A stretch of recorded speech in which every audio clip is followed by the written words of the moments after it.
بسم اللہ الرحمن الرحیم۔ السلام علیکم۔ توبہ توبہ، بغل میں چھری اور منہ میں رام رام۔ کیسا زمانہ آ گیا ہے آج کل تو۔ میں صحن میں بیٹھی ہاتھ میں تسبیح پکڑ کر اللہ سے توبہ کر رہی تھی اور ساتھ ہی ساتھ اللہ کا ذکر کر رہی تھی جب اونچی بڑبڑاہٹ میرے کان میں پڑی۔ میں نے چونک کر تسبیح کا ورد روک کر بائیں جانب دیکھا تو دیوار کے دوسری طرف پڑوسن کھڑی ہمارے ہی گھر میں جھانک رہی تھی۔ میں نے ذرا حیرانی اور اچنبھے سے اسے دیکھا اور سوچا کہ آخر وہ ایسا کیوں کہہ رہی ہے۔ میں نے تو کبھی اس کے ساتھ اچھا یا برا نہیں کیا تھا۔ یہ تم کیا کہہ رہی ہو؟ میں نے ایسا کیا کر دیا جو تم نے مجھے دوغلا کہا؟ میں نے حیرت سے اس سے پوچھا، جس پر وہ چمک کر بولی کہ میں نے کب تمہیں دوغلا کہا؟ بغل میں چھری اور منہ میں رام رام، یہ تم مجھے ہی کہہ رہی ہو۔ اس کا مطلب تو یہی ہوا کہ تم مجھے دوغلا کہہ رہی ہو۔ میں نے بھی ذرا سنجیدگی سے کہا تو وہ آنکھیں گھما کر کہنے لگی، ہاں تو اور کیا کہوں؟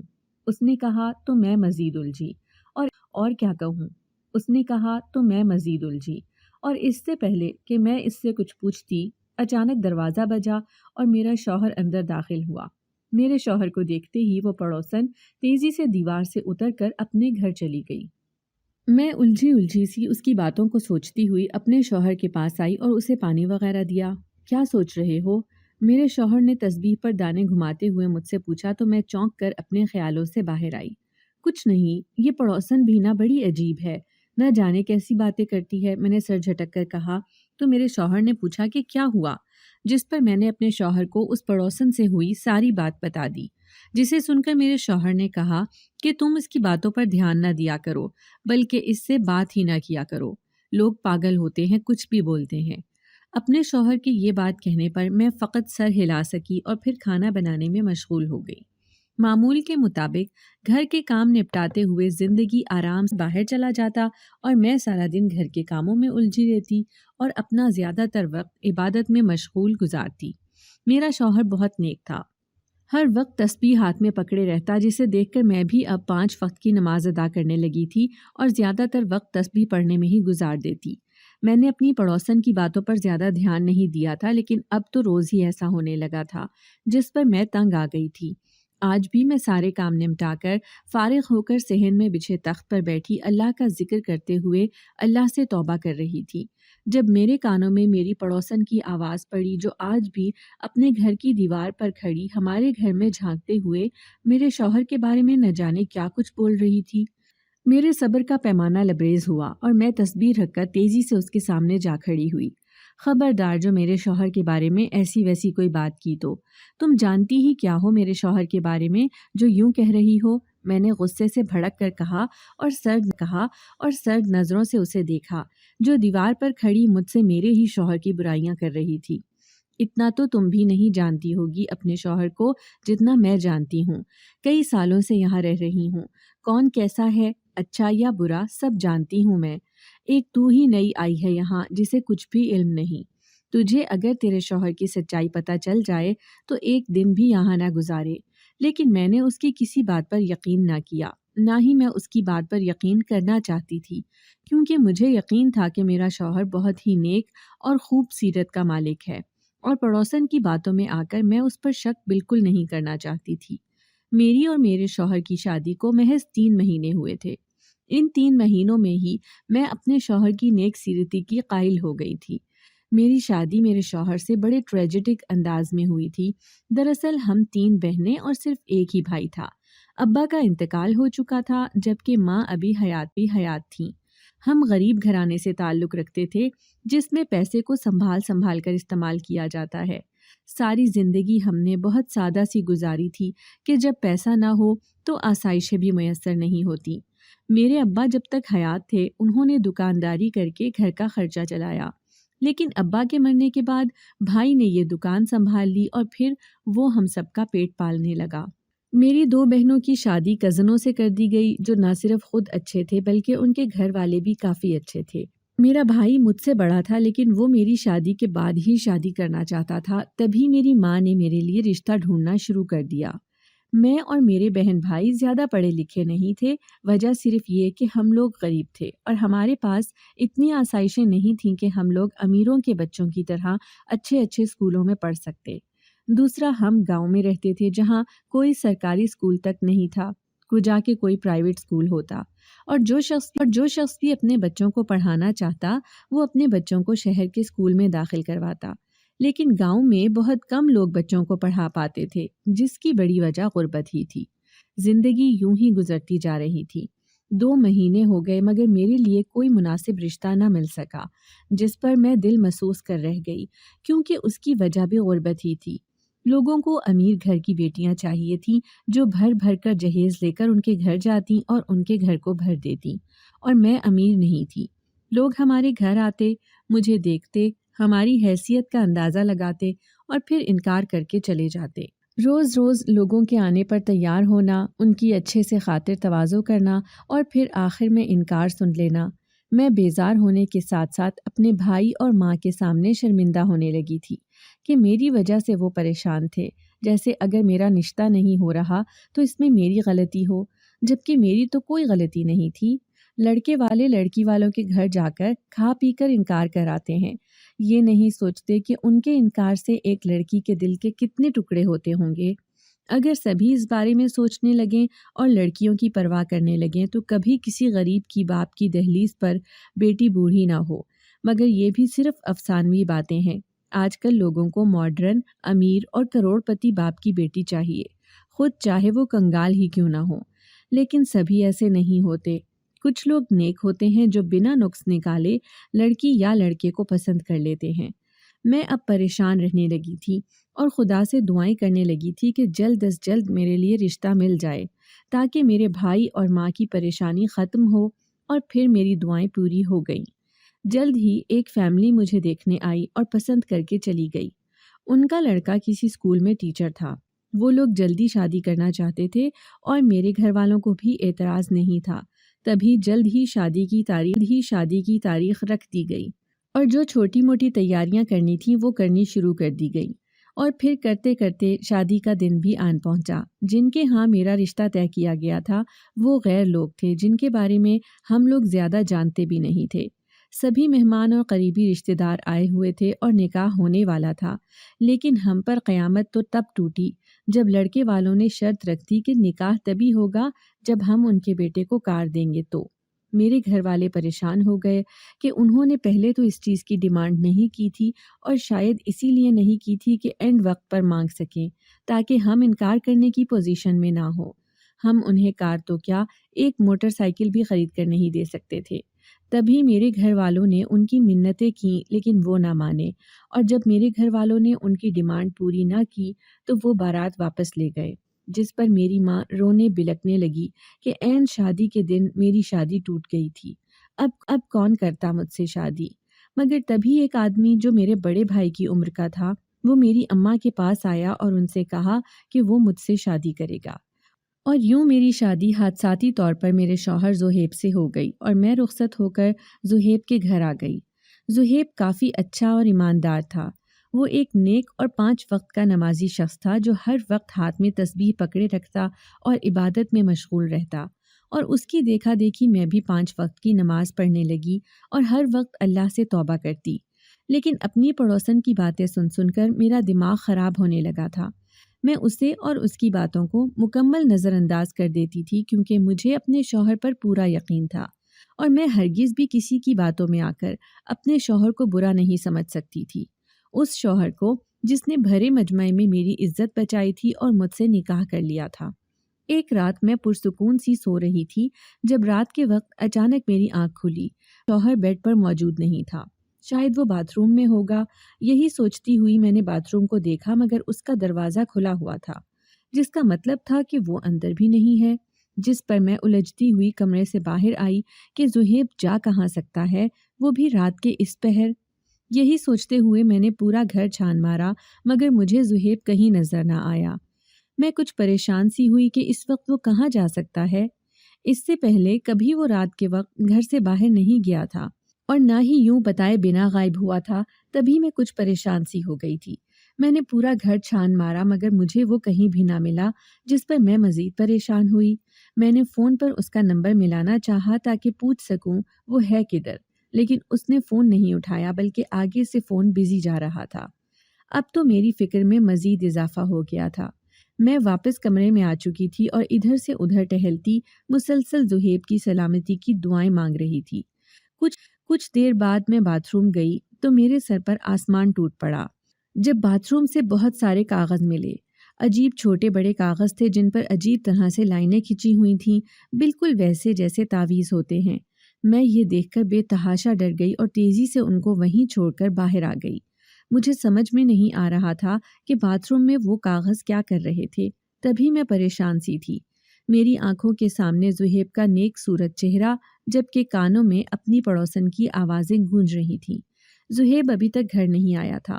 میں تیزی سے کمرے سے باہر نکلی اور پھر گھر سے بھی باہر نکل آئی اور پڑوسن کے گھر کے سامنے کھڑی ہو کر اس کے گھر کا دروازہ بجانے لگی۔ میں صبح تک کے لیے صبر نہیں کر سکتی تھی، تبھی یہاں چلی آئی تھی، لیکن مجھے زہیب کے گھر آنے سے پہلے واپس بھی جانا تھا تاکہ اسے پتہ نہ چلے کہ میں نے کیا کچھ دیکھ لیا ہے۔ اگلے 5 منٹ میں دروازہ کھلا تو میری پڑوسن نیند سے بھری آنکھیں لیے میرے سامنے تھی، مگر اس کی آنکھیں مجھے اپنے گھر میں رات کے اس پہر دیکھ کر پوری کھل چکی تھیں۔ تم یہاں کیا کر رہی ہو؟ اس نے پیچھے مڑ کر دیوار گیر گھڑی پر وقت دیکھتے ہوئے پوچھا، جو رات کا 1 بجا رہی تھی۔ اندر آنے دو مجھے، میں جھنجھلا کر کہتی اسے اپنے سامنے سے پیچھے ہٹا کر اندر چلی آئی اور کرسی پر بیٹھ گئی تو وہ بھی اپنے پیچھے دروازہ بند کر کے میرے سامنے آ کر بیٹھ گئی اور سوالیہ نظروں سے مجھے دیکھنے لگی۔ تم میرے شوہر کے بارے میں وہ سب بری باتیں کیوں کہتی تھیں؟ اس کے بیٹھتے ہی میں نے بنا تمہید باندھے تیزی سے پوچھا تو اس کا منہ حیرت سے پورا کھل گیا اور وہ حیرت سے پوچھنے لگی کہ رات کے اس پہر تم مجھ سے یہ سوال کرنے آئی ہو؟ یہ تو تم صبح بھی پوچھ سکتی تھی۔ جس پر میں نے چڑھ کر کہا کہ جو پوچھا ہے وہ بتاؤ، مجھے ابھی جاننا ہے، صبح تک کا انتظار نہیں کر سکتی تھی میں۔ میرے یوں کہنے پر وہ طنزیہ انداز میں کہنے لگی کہ پہلے تو تم میری بات پر یقین نہیں کرتی تھی، بلکہ میری اپنے شوہر کے بارے میں کہی ہر بات کو جھٹلا دیتی تھی، تو اب ایسا کیا ہو گیا؟ تم مجھے وہ بتاؤ جو میں نے پوچھا ہے، سوال جواب کر کے میرا خراب دماغ مزید خراب نہ کرو۔ جس پر وہ بولی کہ یہ نخرے مجھے مت دکھاؤ، جب میں تمہیں بتاتی تھی کہ تمہارا شوہر اچھا نہیں ہے تب تو تم بہت غصہ ہوتی تھی، اور میں آج بھی یہی کہتی ہوں، تمہارا شوہر اچھا نہیں ہے، کالا جادو کرتا ہے، وہ کالا جادو کر کے لوگوں کی مرادیں پوری کرواتا ہے، اور تم تو مسلمان ہو، جانتی ہی ہوگی کہ کالا جادو کرنے پر اسلام میں کتنی ممانعت ہے، اور یہی نہیں بلکہ کالا جادو کرنے والا اللہ کی لعنت کا شکار ہوتا ہے۔ مجھے تو حیرت ہے کہ تم نے ایسے انسان سے شادی کر کیسے لی جو کالا جادو کرتا ہے۔ ایسے انسان کو تو موت بھی قبول نہیں کرتی، پھر تم نے کیسے قبول کر لیا؟ پڑوسن نے انکشاف کیا تھا یا دھماکہ، میری سمجھ میں کچھ نہیں آیا، لیکن میں اپنی جگہ ششدر ضرور ہو گئی تھی۔ یہ جان کر پوری کرواتا ہے تو کچھ لوگوں کی زندگیوں سے کھیلتا ہے۔ تمہیں کیسے معلوم؟ میں نے بے یقینی سے پوچھا۔ ارے پڑوسن ہوں میں تمہاری، سب کچھ اپنی آنکھوں سے دیکھا ہے۔ ایک بار تو رات کے 12 بجے اسے قبرستان میں بھی دیکھا تھا میں نے، کسی قبر کے سرہانے وہ کچھ گاڑ رہا تھا، اور یہ سب کچھ کالے جادو میں ہی ہوتا ہے۔ راتوں کو نہ جانے کہاں کہاں نکل جاتا ہے وہ، اور پھر کب واپس آتا ہے یہ بھی معلوم نہیں ہوتا۔ پڑوسن بولتی جا رہی تھی اور میرا دل بیٹھتا جا رہا تھا۔ کالا جادو کرنے والے کی تو کمائی بھی حرام ہوتی ہے، تو اس کا مطلب اتنے مہینوں سے میں حرام پر پل رہی تھی۔ نکاح کے وقت تو ہم زہیب کے بارے میں کچھ بھی نہیں جانتے تھے، اور جانتے بھی کیسے کہ میرا اس سے نکاح تو اچانک حالات کی وجہ سے ہو گیا تھا، اور اب مجھے خوف نے آن گھیرا تھا۔ میری آنکھوں کے سامنے زہیب لہرا رہا تھا، تسبیح تھامے خدا پاک کے ذکر و اذکار میں مصروف رہنے والا زہیب۔ میں نے تمہیں سمجھانے کی بہت کوشش کی تھی مگر تمہاری آنکھوں پر ہی تمہارے میاں کی نیک نامی کی پٹی بندھی تھی، اب خود ہی بھگتو۔ پڑوسن کے کہنے پر میں نے خالی خالی نظروں سے اپنی پڑوسن کو دیکھا اور پھر اٹھ کر دروازے کی جانب بڑھ گئی۔ میں اس کے گھر سے اپنے گھر آئی تو سامنے ہی صحن میں بچھے تخت پر زہیب بیٹھا ہوا تھا، جو از حد پریشان نظر آ رہا تھا۔ کہاں چلی گئی تھی تم؟ کتنا پریشان ہو گیا تھا میں، زہیب نے کہا تو میں ہوش میں آئی اور بہانہ کر دیا کہ آپ کو گھر پر نہ پا کر میں بے حد پریشان ہو گئی تھی، اس لیے باہر تک دیکھنے گئی تھی، آپ نہ ملے تو واپس آ گئی۔ میں نے وضاحت کی تو وہ سر ہلا گیا اور کمرے میں چلا گیا، جبکہ میں بھی خوفزدہ سی کمرے میں آئی اور جلد ہی سونے کے لیے لیٹ گئی، کیونکہ مجھے زہیب سے خوف محسوس ہو رہا تھا۔ زہیب کالا جادو کرتا تھا اور یہ بات مجھے پتہ چل چکی تھی، اور اگر زہیب کو پتہ لگ جاتا کہ میں اس کی حقیقت جان گئی ہوں تو شاید وہ مجھ پر بھی کالا جادو کر کے مجھے اپنے قابو میں کر لیتا۔ مجھے اب سمجھ میں نہیں آ رہا تھا کہ میں کیا کروں۔ میں ایک ایسے شخص کی بیوی بن کر نہیں رہ سکتی تھی جو کالا جادو کر کے حرام کماتا ہو، اور یہ صرف حرام کمائی کی بات نہیں تھی بلکہ کالا جادو از خود حرام قرار دیا گیا ہے، اور کالا جادو کرنے والے پر اللہ کی لعنت برستی ہے۔ زہیب نہ صرف اللہ کی لعنت کا شکار ہوتا تھا بلکہ وہ لوگوں کی ناجائز خواہشیں بھی پوری کرواتا تھا، جس میں سے کئی لوگ تو دوسروں کو ان سے حسد میں برباد کرنے کی خواہش رکھتے تھے۔ میں شش و پنج میں پڑ گئی تھی کہ اب کیا کروں۔ میں زہیب کے ساتھ رہنا نہیں چاہتی تھی، لیکن واپس جاتی بھی کہاں؟ ماں اور بھائی کے پاس جا کر واپس ان پر بوجھ نہیں بننا چاہتی تھی۔ بھائی اب شادی شدہ تھا، اس کی بیوی تھی اور ان کے اپنے بہت خرچے تھے جنہیں میرا بھائی پورا کرتا تھا۔ ایسے میں اگر میں بھی واپس چلی جاتی تو میں ان پر ایک حساب سے بوجھ ہی بن جاتی، اور وہ میری وجہ سے پہلے ہی بہت پریشان رہ چکے تھے، اور اب میں مزید ان پر بوجھ نہیں بننا چاہتی تھی۔ میں نے سوچ لیا تھا کہ میں اب زہیب سے بنا ڈرے اسے اتنا تنگ کر دوں گی کہ وہ خود ہی مجھے چھوڑ دے۔ اس کے بعد میں کسی دارالامان میں چلی جاؤں گی، اپنے مائکے نہیں۔ زہیب پرسکون سا ہو کر سو چکا تھا، اور یہ فیصلہ کرتے ہی میں بھی جلد ہی سو گئی۔ اگلے روز سے میں نے اپنے ارادے پر عمل شروع کر دیا تھا۔ میں لیٹ اٹھتی، ناشتہ تب بناتی جب زہیب گھر سے جا چکا ہوتا۔ دوپہر کے کھانے میں کبھی نمک مرچ تیز کر دیتی تو کبھی جلا دیتی۔ وقت پر زہیب کے کپڑے نہ دھوتی نہ ہی استری کرتی۔ زہیب اگر دھونے کو یا استری کرنے کو کہتا تو طبیعت خرابی کے بہانے بنا دیتی، جس کے بعد وہ خود ہی کپڑے دھوتا اور استری بھی کرتا۔ رات کے کھانے میں صرف وہی سبزی بناتی جو زہیب کو ناپسند ہوتی، لیکن زہیب پھر بھی چپ چاپ کھا جاتا۔ گھر کی صفائی بھی نہ کرتی، جس سے گھر کا حال کسی مچھلی بازار جیسا ہونے لگا تھا۔ زہیب اگر مجھے صفائی کرنے کا کہتا تو میں دو ٹوک انکار کر دیتی کہ مجھ سے رہ جاتا اور فارغ وقت میں کام کرنے لگتا۔ وہ مجھے کچھ نہیں کہتا تھا بلکہ نصیحت کرتا کہ اگر طبیعت زیادہ خراب ہے تو آرام کر لوں۔ اس پر اثر نہ ہوتا دیکھ کر اب میں اس سے بدتمیزی اور زبان درازی کرنے لگی تھی تاکہ اسے غصہ آئے اور وہ مجھے چھوڑ دے، کہ میں اس شخص کے ساتھ نہیں رہنا چاہتی تھی جو اللہ کے حکم کی خلاف ورزی کرتا ہو، وہ بھی چند پیسوں کے لیے۔ جہاں میرا رویہ بد سے بدتر ہوتا جا رہا تھا، وہیں زہیب بھی اب پریشان رہنے لگا تھا۔ شادی کو اتنے مہینے ہو گئے تھے اور مجھے ابھی تک یہی نہیں معلوم تھا کہ زہیب کام کیا کرتا ہے اور کہاں سے اور کیسے کما کر لاتا ہے۔ شادی کے کچھ دن بعد جب زہیب نے مجھے پیسے دیے تھے تب میں نے متجسس ہو کر اس سے پوچھا تھا کہ وہ کیا کام کرتا ہے، مگر اس نے ٹال مٹول کر کے موضوع ہی بدل دیا تھا، جس کے بعد میں نے بھی کبھی اس سے اس کے پیشے کے بارے میں نہیں پوچھا۔ لیکن اب جب کہ میں جان گئی تھی کہ وہ حرام کماتا ہے تو میں کیسے اس کے ساتھ رہتی؟ میں دن رات اپنا وقت عبادت میں مشغول ہو کر اور اللہ سے معافی مانگ کر گزارتی کہ میں حرام کھانے پر مجبور ہوں تو وہ مجھے معاف کر دے۔ یوں ہی 2 ہفتے گزر گئے اور اب زہیب کا ضبط بھی جواب دینے لگا تھا۔ اسے اب میری بدتمیزیوں اور زبان درازی پر غصہ آنے لگا تھا اور وہ مجھے ڈانٹنے اور باتیں سنانے لگا تھا، لیکن مجھ پر کوئی اثر نہیں ہوتا تھا بلکہ میں مزید گستاخی کر جاتی تھی تاکہ وہ غصے میں آ کر مجھے چھوڑ دے، لیکن ابھی تک میں نے ایسا کچھ نہیں کیا تھا۔ میں چاہتی تو سیدھا طلاق مانگ لیتی، لیکن اگر اسے پتہ چلتا کہ مجھے اس کے کام کا پتہ چل گیا ہے تو وہ مجھ پر کالا جادو کر دیتا، اور جس پر کالا جادو ہوتا ہے وہ تو سسک سسک کر مرتا ہے، اور میں سسک سسک کر مرنا نہیں چاہتی تھی۔ یوں ہی 3 ہفتے گزر گئے تھے۔ میں اب بے چین رہنے لگی تھی کہ زہیب پر میرے غصے اور بدتمیزی کا کوئی اثر ہی نہیں ہو رہا۔ مجھے کچھ اور نہ سوجا تو میں نے اپنی پڑوسن کو ساری بات بتا کر حل پوچھا۔ اس نے کہا کہ تم اس سے سیدھا طلاق مانگ لو، وہ کچھ نہیں کر پائے گا۔ اس کی بات سن کر میں دنگ رہ گئی اور اپنا خدشہ ظاہر کیا، جس پر اس نے پھر مجھے تسلی دی کہ تم طلاق مانگ لو اور کورٹ کی دھمکی دو اور اپنی بات پر ڈٹ جاؤ، بالکل مت گھبرانا، پھر وہ تمہیں چھوڑنے پر مجبور ہو جائے گا۔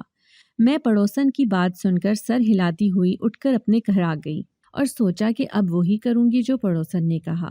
زہیب کے آتے ہی اس کے سامنے اپنا مطالبہ رکھ دوں گی۔ یہ بات سوچتے ہی میں نے مارے باندھے آج پہلے جیسا بنا کسی نقص کے کھانا بنایا اور زہیب کا انتظار کرنے لگی، لیکن جیسے ہی اس نے گھر میں قدم رکھا میں گھبرا گئی، کیونکہ اس کے سر پر پٹی بندھی ہوئی تھی۔ بازو پر بھی پلاسٹر چڑھا ہوا تھا جو شاید ٹوٹ گیا تھا۔ میں بھاگ کر اس کے پاس گئی اور سہارا دیتے اندر لے آئی۔ اسے زخمی حال میں دیکھ کر میرے دل میں چھپی محبت پھر سے باہر آ گئی تھی اور میں اس کی ناراضگی کو بھول کر اس کی فکر میں اس کی خدمت کرنے لگی تھی۔ رات کو میں نے اسے پرہیزی کھانا بنا کر کھلایا۔ میرے پوچھنے پر اس نے بتایا کہ اس کا ایک چھوٹا سا ایکسیڈنٹ ہوا تھا جس سے وہ زخمی ہو گیا۔ میں بھی چپ کر گئی تھی، لیکن رات کو میری آنکھ آہٹ سے کھلی تو دیکھا کہ زہیب کمرے سے باہر نکل رہا تھا۔ میں غصے میں آ گئی اور سوچا کہ آج رنگے ہاتھوں پکڑ کر اس سے طلاق کا مطالبہ کروں گی۔ یہی سوچ کر میں نے بھی چادر اوڑھی اور چوری چھپے اس کے پیچھے باہر نکل آئی۔ وہ تیزی سے ایک طرف جا رہا تھا، میں بھی اس کے پیچھے ہو لی۔ سب سے پہلے وہ قبرستان میں گیا تو میرا دل دہل گیا کہ پڑوسن تو سچ کہتی تھی۔ وہ اب ایک قبر کے پاس بیٹھا سر جھکائے ہاتھ اٹھا کر دعا مانگ رہا تھا۔ آدھے گھنٹے بعد وہ وہاں سے نکلا اور پھر ایک کچے مگر پرانے مکان میں آ گیا۔ میں مسلسل اس کے پیچھے تھی تاکہ اسے کالا جادو کرتے ہوئے رنگے ہاتھوں پکڑ سکوں۔ اس کچے مکان کے وہ ایک کمرے میں جا کر بیٹھ گیا، لیکن یہ دیکھ کر میں حیران ہوئی کہ وہاں کئی لوگ رات کے اس پہر بیٹھے ہوئے تھے، کے علاوہ بچے بھی شامل تھے۔ میں بھی منہ لپیٹ کر ایک کونے میں جا کر بیٹھ گئی تاکہ زہیب مجھے پہچانے نہیں۔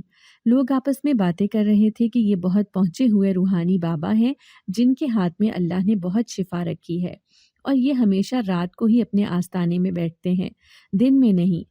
عجیب بات یہ تھی کہ یہ تعویذ وغیرہ بنا کر نہیں دیتے تھے، صرف پانی پر دم کر دیتے تھے۔ میں حیران سی ان لوگوں کی باتیں سن رہی تھی اور اپنی پڑوسن کے بارے میں سوچ رہی تھی کہ وہ تو کہتی تھی کہ زہیب کالا جادو کرتا ہے۔ میں نے یہی سوچ کر ایک عورت سے پوچھا کہ میں نے تو سنا تھا کہ یہ کالا جادو کرتے ہیں، تو میری بات سن کر وہ عورت کانوں کو ہاتھ لگانے لگی اور بولی کہ خدا کی پناہ، ایسا کہہ کر ان بابا پر الزام تو مت لگاؤ، یہ خدا کے بہت نیک اور پرہیزگار بندے ہیں، اگر ان کے بارے میں ایسا کچھ کہو گی تو خدا ناراض ہو جائے گا تم سے۔ میں اس کی بات سن کر سر ہلا کر رہ گئی اور اپنی باری آنے کا انتظار کرنے لگی۔ میرے علاوہ 2 عورتیں رہ گئی تھیں جو اپنے شوہر کے ساتھ آئی تھیں۔ میں نے منہ پر چادر رکھ کر آواز کو ذرا سا بدل کر کہا کہ میرا شوہر مجھے خرچہ پانی نہیں دیتا اور اپنی ماں بہنوں کو ہی ساری رقم دے دیتا ہے۔ میں چاہتی ہوں کہ وہ اپنی بہنوں اور ماں کے پاس جانا چھوڑ دے۔ آپ اس پر کالا جادو کر دیں تاکہ وہ بس میرا ہو کر رہ جائے۔ میں نے جھوٹ سے کام لیا تاکہ دیکھ سکوں وہ حامی بھرتا ہے کہ نہیں۔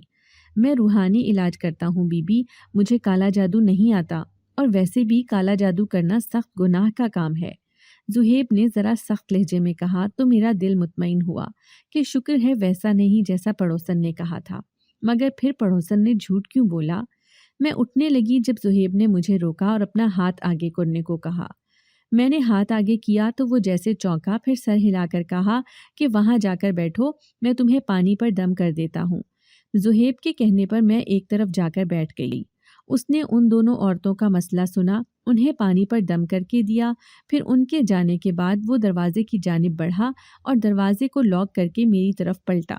میں گھبرا کر اٹھ کھڑی ہوئی اور حیران بھی کہ وہ دروازہ کیوں بند کر رہا ہے، مگر یہ حیرانی تب ختم ہوئی جب وہ میرے سامنے آن کھڑا ہوا اور بولا کہ میرا پیچھا کرنے سے بہتر تھا کہ تم مجھ سے پوچھ لیتی، یعنی اسے پتہ چل گیا تھا کہ یہ میں ہوں۔ میں نے چادر ہٹا کر بنا کوئی تمہید باندھے ہر بات اسے بتا دی، جس پر اس نے گہرا سانس بھرا اور بتانے لگا کہ وہ ایک حکیم ہے اور اس کی بازار میں دکان ہے جہاں لوگ اس سے دوا لینے آتے ہیں۔ یہ روحانی علاج کا ہنر اسے اس کے باپ سے ملا ہے، جسے وہ کرنا نہیں چاہتا تھا، لیکن اپنے باپ کی آخری خواہش کی وجہ سے اسے یہ رات کو کرنا پڑتا ہے، کیونکہ وہ نہیں چاہتا کہ اس بارے میں کسی کو پتہ چلے۔ اس کی پڑوسن اس کی دشمن بنی ہوئی ہے، کیونکہ پڑوسن نے زہیب کو کہا تھا کہ وہ اس کی نند پر ایسا عمل کرے جس سے وہ پاگل ہو جائے، مگر زہیب نے منع کر دیا، اور تب سے وہ زہیب کی دشمن بن کر اس کی زندگی برباد کرنے پر تلی ہوئی ہے۔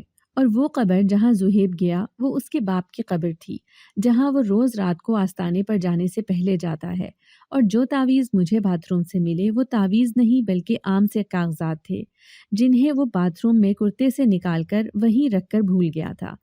ساری بات سن کر میں شدید حیران اور شرمندہ ہوئی اور میں نے زہیب سے معافی مانگی، جس سے میں کسی کی باتوں میں آ کر بدگمان ہو گئی تھی۔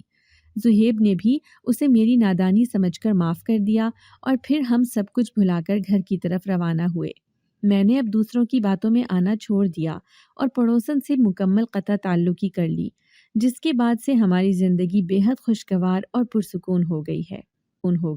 اگر آپ کو ہماری آج کی کہانی پسند آئی ہے تو ویڈیو کو لائک کیجیے، اور اگر آپ ایسی ہی دلچسپ کہانیاں سننا پسند کرتے ہیں تو ہمارے چینل کو سبسکرائب کیجیے۔ ملتے ہیں کل ایک نئی دل کو چھو جانے والی کہانی کے ساتھ۔